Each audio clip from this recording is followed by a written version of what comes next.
All right, for more on the surge of migrants at our southern border, let's bring in Texas Department of Public Safety Lieutenant Chris Olivares.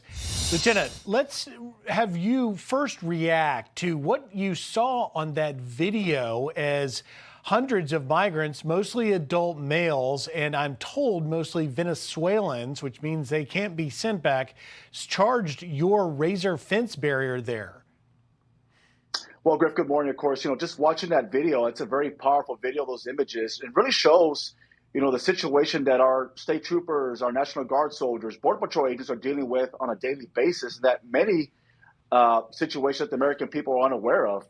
But it was very upsetting to see what took place in El Paso, Texas, especially when you had hundreds of illegal immigrants that just breached that, razor wire, that, concertina wire that was there, the barriers that we have in place, and really have a lack of respect for our laws, for our sovereignty, for our military, for our law enforcement, as several of those soldiers were assaulted, trampled on, as was mentioned in some of the reporting.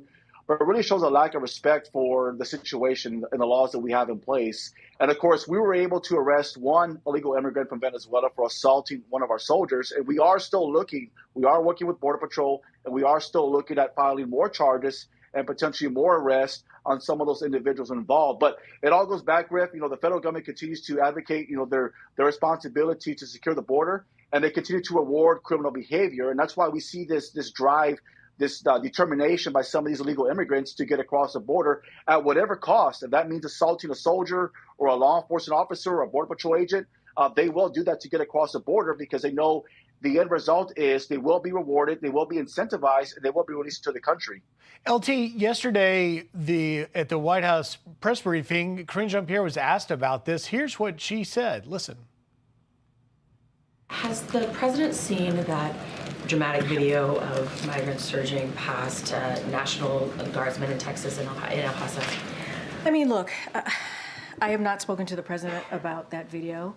What I can say is this, I really truly believe that's a question for, the Republican governor of Texas, right? This is something that he should address, that he should actually speak to. That was a bit confusing. What did you make of it? Griff, I mean, at this point, the last 3 years, we continue to see this gaslighting, from the federal government to the American people.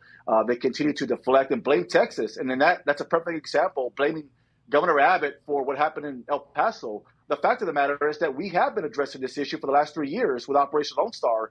The amount of arrests that our troopers have made, over 41,000 criminal arrests, the amount of drugs that we have seized from criminals, human smugglers, rescuing children. Also the fact that, in Texas, our legislatures are trying to pass a law that would give our Texas law enforcement a much broader authority to arrest unlawful crossings. And that would have been a perfect example in El Paso, Texas. If SB 4, which is Senate Bill 4, which would allow us to arrest for unlawful entry, we would have been able to arrest every single individual that took place that was involved in that situation and arrest them for unlawful entry. So we have the tools in place, but the federal government continues to challenge us with lawsuits and try to stop Governor Abbott from doing his job, and that's protecting his state and also the country. So we have been addressing this issue. The fact is they've refused to acknowledge the issue because they have deliberately caused this situation at the border.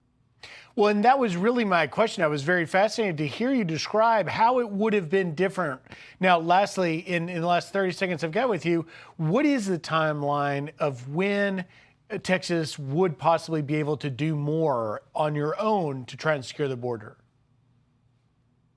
Well, of course, we're still waiting for this ruling. We have to see what's going to happen with the Senate Bill 4, but it would be a very effective tool for us, for DPS, especially that we have troopers working along the border near the river with Border Patrol agents, and it would act as a deterrent. We could actually arrest people that we could actually see crossing between a port of entry and hold them accountable. That in itself will be a deterrent, and I think we'll see more illegal crossings take place or take place further west outside of Texas, like we're seeing right now in Arizona and California. So we need to have consequences. We need to have laws that would help us do our job more effectively.